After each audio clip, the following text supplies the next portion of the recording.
कर्मों के फल की एक प्रेरणादायक कहानी। एक बार की बात है, एक पति पत्नी जंगल से नगर की तरफ जा रहे थे।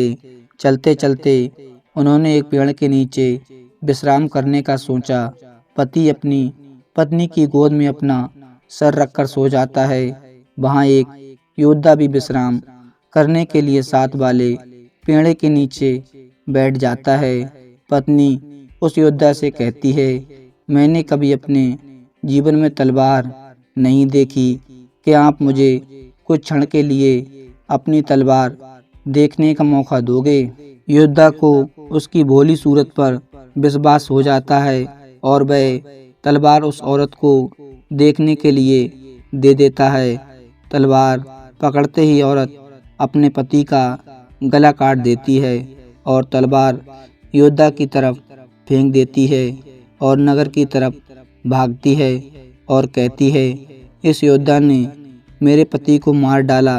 यह बात राजा तक पहुंचती है। राजा ने औरत की बात को सुना और योद्धा को दोषी ठहराया। राजा ने अपने सलाहकार से पूछा, उचित सजा क्या होनी चाहिए? सलाहकार ने कहा, राजन, योद्धा ने अपनी तलवार से औरत के पति की हत्या की है तो इसकी दोनों बाजुओं को काट देना चाहिए ताकि वह कभी तलवार न चला सके। राजा ने ऐसा ही किया। योद्धा की दोनों बाजुओं को कटवाकर उसे छोड़ दिया। इस तरह जब योद्धा की बाजू काट दी जाती है तो उसे बहुत पीड़ा होती है और अपमान सहन कर नहीं पाता और वह पहाड़ी से कूदकर आत्महत्या करने की सोचता है। लेकिन रास्ते में उसे एक साधु रोक लेता है। उस साधु को बताता है कि उसे उसकी स्थिति का पता है और उसे ध्यान लगाने को कहता है। योद्धा साधु से पूछता है, बाबा, मेरी गलती क्या थी? मैंने उसके पति को नहीं मारा, फिर भी मुझे सजा क्यों मिली? बाबा उसे उसके पूर्व जन्म की कहानी सुनाते हैं। बताते हैं कि पूर्व जन्म में यह औरत गाय थी, उसका पति कसाई था और तुम एक पहलवान थे। एक बार यह गाय कसाई से अपनी जान बचाकर भाग निकली। कसाई ने शोर कर दिया, गाय को पकड़ो। वह भाग गई। कोई भी गाय को पकड़ने के लिए आगे नहीं आया।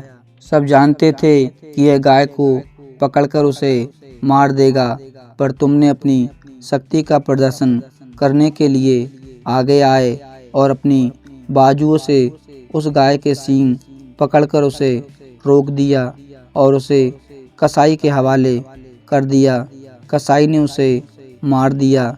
वह गाय उसकी पत्नी के रूप में उस कसाई से, जो उस जन्म में उसका पति था, उससे बदला लेने आई थी और तुमने उस गाय को अपनी बाजुओं से पकड़ा था, इसलिए उसने तुम्हारी बाजुएं कटवा दी।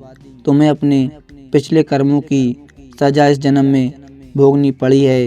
इसलिए कहते हैं, कर्मों का फल भोगना ही पड़ता है। इस जन्म में नहीं तो अगले जन्म में हमें सदा अच्छे कर्म करने चाहिए।